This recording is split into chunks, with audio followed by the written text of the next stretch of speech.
Bismillahirrahmanirrahim. Assalamualaikum warahmatullahi wabarakatuh. Perkenalkan, nama saya Erlani Sukma. Di sini saya akan membahas materi mengenai fikih ibadah. Yang pertama yaitu toharo. Toharo dari segi bahasa yang berarti adalah suci atau bersih.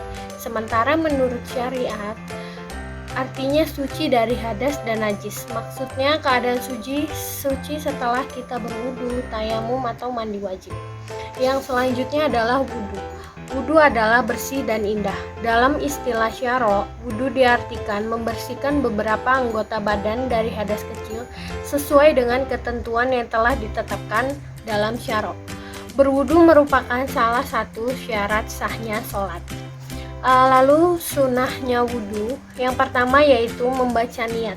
Yang kedua, mencuci telapak tangan, lalu berkumur-kumur 3 kali, membasuh muka sambil niat, lalu membasuh kedua tangan, lalu mengusap kepala, mengusap telinga, membasuh kedua kaki, membasuh kaki kiri, dan berdoa.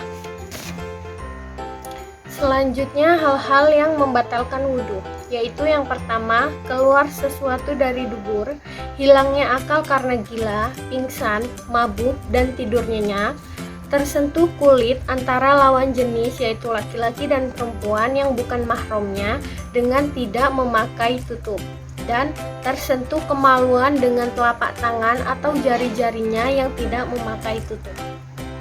Selanjutnya, tayamum. Tayamum adalah mengusap muka dan dua belah tangan dengan menggunakan debu yang suci berdasarkan beberapa syarat yang telah ditetapkan. Syarat tayamum diantaranya yaitu tidak adanya air, telah masuk waktu sholat, berhalangan menggunakan air seperti sakit, lalu pada saat perjalanan dan sukar mendapatkan air, dan dengan debu yang suci. Rukun tayamum yaitu niat tayamum dan menghilangkan hadas, menyapu muka dengan tanah sebanyak 2 kali, menyapu dua belah tangan hingga siku, dan tertib. Maksudnya adalah mendahulukan mana yang harus didahulukan dan mengakhiri mana yang harus diakhiri. Selanjutnya, hal-hal yang membatalkan tayamum, yaitu segala yang membatalkan wudhu. Ada air, yaitu salah satunya ada air sebelum sholat, kecuali karena sakit, itu boleh tayamum, dan keluar dari Islam. Nah, selanjutnya kita akan bahas sholat. Sholat dalam bahasa diartikan dengan doa. Dalam istilah syara, sholat adalah ibadah kepada Allah dalam bentuk beberapa perkataan dan perbuatan yang dimulai dengan takbiratul ihram dan diakhiri dengan salam yang dilakukan menurut beberapa syarat tertentu. Sholat yang difardukan atas tiap-tiap muslim dan mukallaf ada 5 yang dilakukan dalam sehari semalam, yaitu pertama, sholat subuh 2 rakaat, waktunya dimulai pada terbit fajar shadiq hingga terbitnya matahari.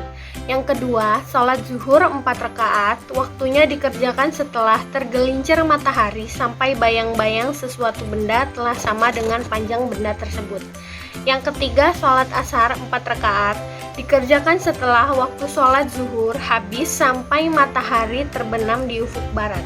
Yang keempat, sholat maghrib 3 rakaat, yaitu waktu pelaksanaannya dimulai dari terbenam matahari hingga hilangnya mega merah. Yang kelima adalah sholat isya 4 rakaat, waktunya dimulai dari hilangnya mega merah di ufuk barat hingga terbitnya fajar shadiq. Selanjutnya, syarat wajib sholat itu ada 6. Yang pertama, Islam, balik dan berakal, suci dari haid dan nifas, telah sampai dakwah Rasulullah, melihat dan mendengar dengan sempurna, dan tidak dalam tidur atau gila. Selanjutnya, syarat-syarat sah sholat yaitu suci dari hadas besar maupun kecil, suci anggota badan, pakaian, dan tempat dari najis, menutup aurat, waktu untuk sholat telah masuk, menghadap ke arah kiblat, memahami mana yang rukun dan mana yang sunat. Selanjutnya, rukun pada sholat itu terdiri dari 13, yaitu niat, berdiri bagi yang mampu, takbiratul ihram, membaca al-fatihah pada tiap-tiap rakaat, Ruku dengan tumanina, i'tidal diiringi dengan tumanina, sujud 2 kali dengan tumanina, duduk antara 2 sujud dengan tumanina, duduk tasyahud akhir, membaca tasyahud akhir, membaca sholawat atas Nabi, dan melakukan salam dan tertib. Ada 2 sunnah pada waktu mengerjakan sholat, yaitu sunnah abad dan sunnah abad. Ini adalah sunnah sholat yang perlu diganti dengan sujud syahwi jika tertinggal dalam sholat. Dan yang kedua, sunnah hayat adalah tindakan-tindakan dalam sholat yang tidak perlu diganti dengan sujud syahwi.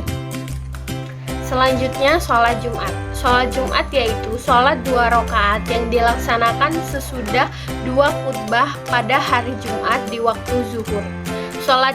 Sedangkan sholat jamaah artinya sholat yang dalam pelaksanaannya dikumpulkan, sedangkan sholat qashar yaitu sholat yang dikerjakan dengan meringkas bilangan rakaatnya. Selanjutnya, puasa. Puasa berasal dari bahasa Arab yang berarti menahan, sedangkan secara istilah berarti menahan diri dari segala yang membatalkannya dengan cara-cara khusus. Selanjutnya, zakat. Menurut istilah adalah harta tertentu yang wajib dikeluarkan oleh orang Islam dan diberikan kepada orang yang membutuhkan atau berhak menerimanya. Selanjutnya, klasifikasi zakat. Yang pertama, zakat fitrah adalah zakat yang wajib dibayarkan oleh umat muslim ketika bulan Ramadan. Yang kedua, zakat mal adalah zakat penghasilan. Yang ketiga, zakat emas dan perak adalah zakat yang dibayarkan apabila kita memiliki emas dan perak dan sudah mencapai nisab dan haulnya. Yang keempat, zakat binatang ternak adalah zakat hewan yang memberi manfaat bagi manusia. Hewan itu digembalakan, mencari makan sendiri, dan telah dimiliki selama 1 tahun dan mencapai nisabnya. Yang kelima, zakat perdagangan adalah zakat yang berkaitan dengan komoditas perdagangan. Sekian materi yang dapat saya sampaikan, semoga bermanfaat. Wassalamualaikum warahmatullahi wabarakatuh.